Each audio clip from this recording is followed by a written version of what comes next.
So, yan. Ayan, ito ang ating stock bird. Ayan, oh.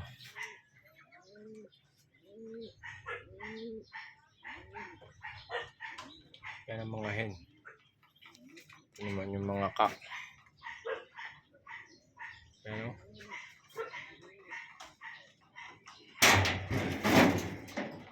Ayan ang mga cock.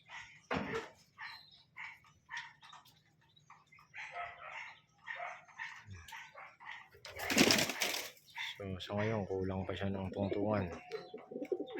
Pero unti-unti natin yan. Ayan yung mga cock. Apat pa lang ang cock natin na libre. Tatamaan natin yan so pang winter.